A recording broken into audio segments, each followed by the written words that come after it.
The 24 Hours of the Passion by Luisa Piccarreta. Preparation for each hour.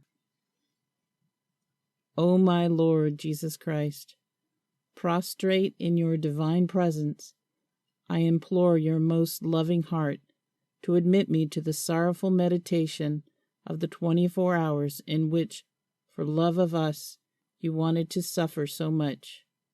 In your adorable body and in your most holy soul, unto death on the cross.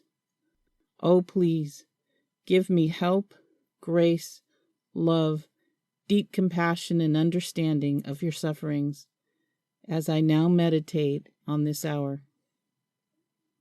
And for those which I cannot meditate, I offer you my will to meditate on them, and I willingly intend to meditate on them in all the hours in which I have to apply myself to my duties or to sleep.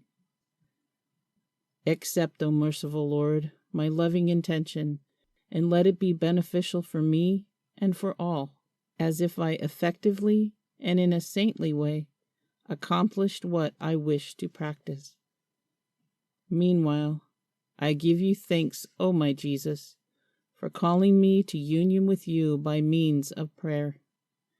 And to please you more, I take your thoughts, your tongue, your heart, and with this I intend to pray, fusing all of myself in your will and in your love, and stretching out my arms to hug you, I place my head on your heart, and I begin. 9th hour, from 1 to 2 a.m. Thrown from a ledge, Jesus falls into the Cedron stream.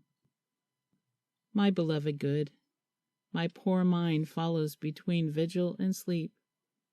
How can I leave myself prey to sleep when I see that everyone leaves you and runs away from you?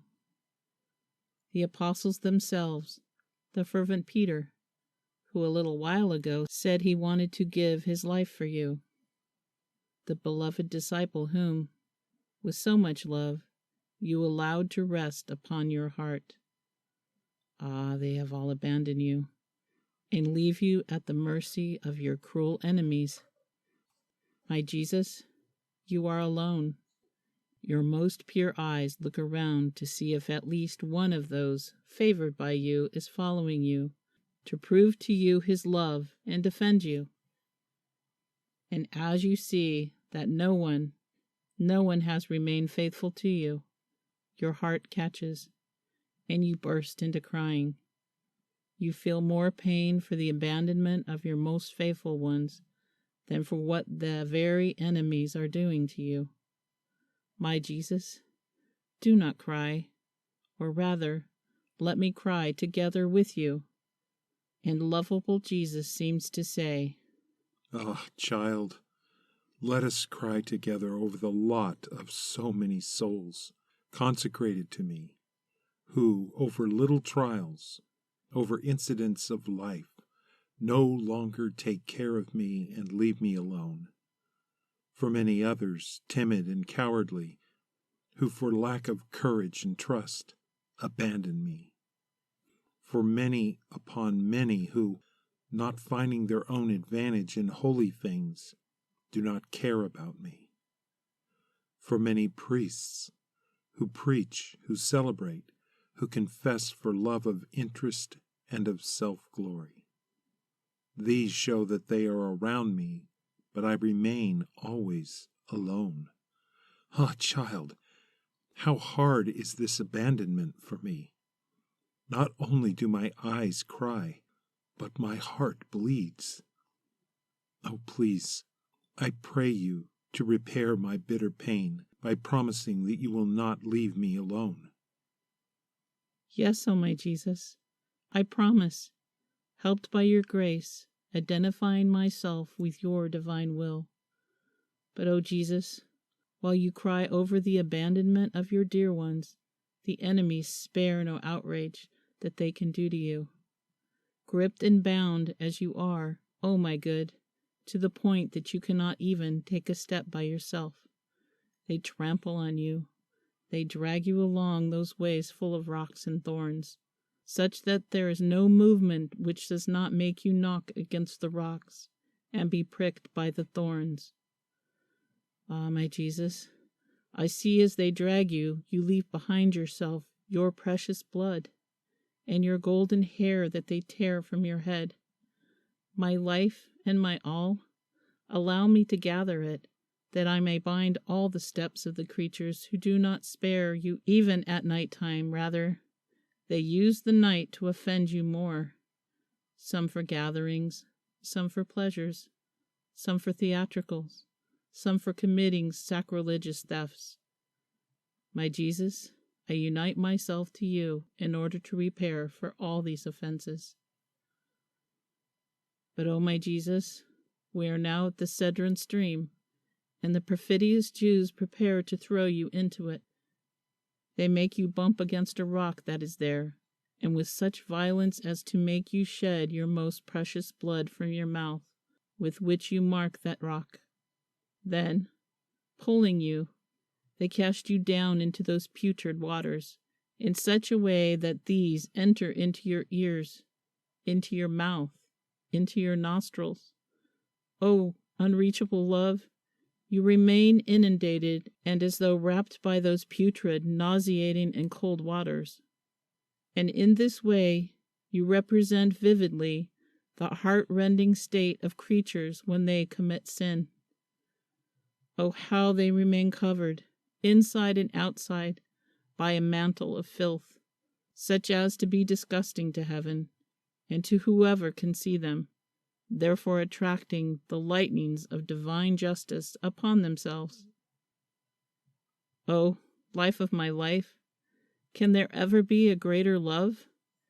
In order to remove from us this mantle of filth, you allow your enemies to throw you into the stream, and you suffer everything to repair for the sacrileges and the coldness of the souls who receive you sacrilegiously, and who, more than the stream, force you to enter into their hearts and make you feel all of their nausea. You also permit that these waters penetrate deep into your bowels, so much so that the enemies, fearing that you may be drowned, in order to spare you for greater torments, lift you up. But you are so disgusting that they themselves feel nauseated to touch you. My tender Jesus, you are now out of the stream. My heart cannot bear seeing you so wetted by those nauseating waters. I see you shivering from head to foot because of the cold. You look around, searching with your eyes, what you cannot do with your voice, for one at least who will dry you, clean you, and warm you. But in vain. No one is moved to pity for you. The enemies mock you and deride you. Your own have abandoned you. Your sweet mamma is far away, 'cause the Father so disposes. Here I am, O Jesus. Come into my arms. I want to cry so much as to form a bath for you, in order to wash you, clean you, and with my hands fix your hair which is all disheveled. My love, I want to enclose you in my heart to warm you with the warmth of my affections. I want to perfume you with my holy desires.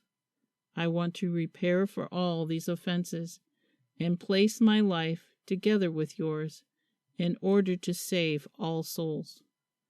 I want to offer you my heart as a place of rest, to be able to somehow relieve you from the pains you have suffered up to now. And then we will continue together the way of your passion. Thanksgiving after each hour. My lovable Jesus, you have called me in this hour of your passion to keep you company, and I have come. I seem to hear you praying, repairing, and suffering in anguish and sorrow, pleading for the salvation of souls in the most touching and eloquent voices. I tried to follow you in everything, and now, having to leave you from my usual occupations, I feel the duty to say to you, Thank you, and I bless you. Yes, O Jesus, I repeat to you, thank you, thousands and thousands of times, and I bless you for all that you have done and suffered for me and for all. I thank you and I bless you for every drop of blood you shed, for every breath, for every heartbeat, for every step, word, glance, bitterness, and offense which you endured. In everything, O my Jesus, I intend to seal you with a thank you and an I bless you. Please, O Jesus, let my whole being send you a continuous flow of thanks and blessings, so as to draw upon me and upon everyone the flow of your blessings and thanks. Oh, please, O Jesus, press me to your heart, and with your most holy hands, seal every particle of my being with your I bless you, so that nothing other than a continuous hymn to you may come from me. Ninth Hour, Reflections and Practices. In this hour Jesus abandoned himself at the mercy of his enemies, who reached the point of throwing him into the Cedron stream. But the humanity of Jesus looked at all of them with love, bearing everything for love of them.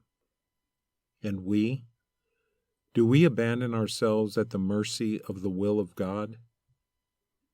In our weaknesses and falls, are we ready to stand up again to throw ourselves into the arms of Jesus?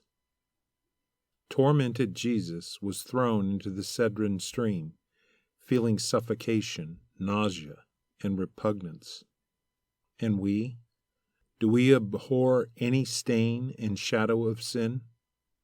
Are we ready to give shelter to Jesus in our heart, so as not to make him feel the nausea which other souls give him with sin, and to compensate for the nausea that we ourselves have given him many times? My tormented Jesus, do not spare me in anything, and let me be the object of your divine and loving aims. Fiat.